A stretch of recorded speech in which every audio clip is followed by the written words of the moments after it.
Hola, mi nombre es Mariana y hoy quiero hablarles del texto Prácticas de escritura en el aula, orientaciones didácticas para docentes, un texto publicado por el Ministerio de Educación Nacional en el año 2014.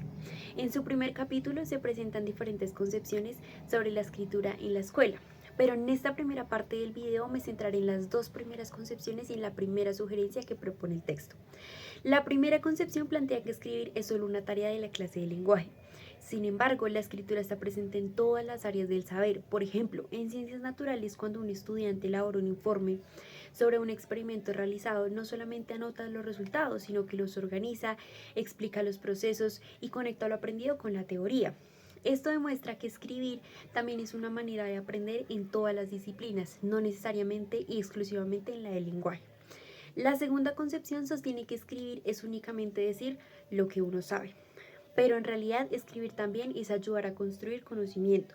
Por ejemplo, en una clase de sociales los estudiantes pueden escribir su propia definición de clima, luego compararlas con las de sus compañeros y finalmente contrastarla con la que aparece en un libro. En este proceso no solamente se registra lo que saben, sino que se reformula y se amplía su comprensión. Como señala Castaño 2014, la escritura no puede reducirse a una función de registro, sino convertirse en una herramienta para desarrollar el pensamiento.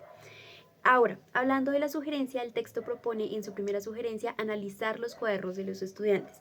Estos cuadernos permiten ver qué tipo de tareas se solicitan y cómo se acompaña la escritura. Si solo hay copias o dictados, la escritura se limita a repetir y a repetir. Pero si aparecen textos reflexivos, explicaciones o comparaciones, significa que se está promoviendo la construcción de conocimiento. En conclusión, la escritura debe entenderse como una herramienta transversal y creativa que atraviesa todas las áreas del saber. Estas son las dos primeras concepciones y la primera sugerencia. A continuación, mi compañera presentará las demás concepciones y el segundo consejo del capítulo.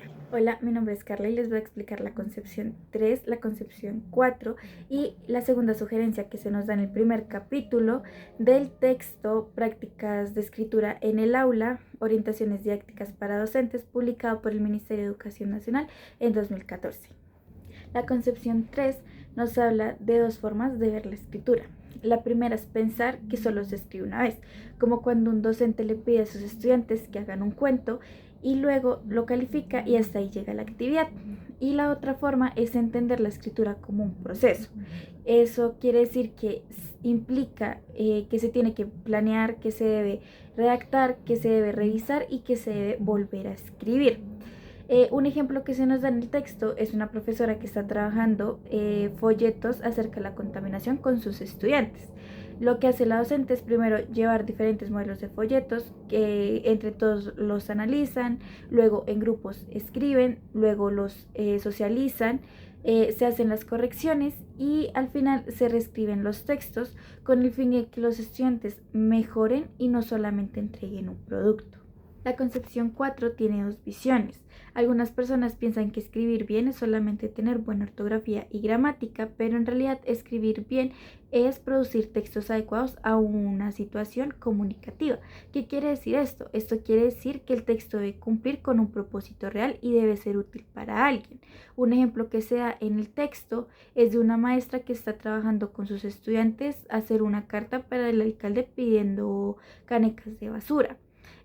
Aquí no solamente se fijan en la ortografía, sino en cómo organizar la petición, cómo explicar el problema, cómo hacer un saludo, cómo van a convencer al destinatario de aceptar su propuesta. Esto es importante ya que se está enseñando al estudiante a usar la escritura para lograr un objetivo y para comunicarse de verdad.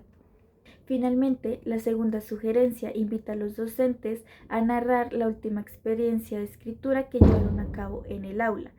Esto les permite reflexionar e identificar las concepciones de escritura que están usando y cómo pueden mejorarla en la práctica. En conclusión, estas ideas nos muestran que la escritura no es solo un producto final lleno de correcciones, sino que es un proceso de aprendizaje y una herramienta para comunicarse con sentido.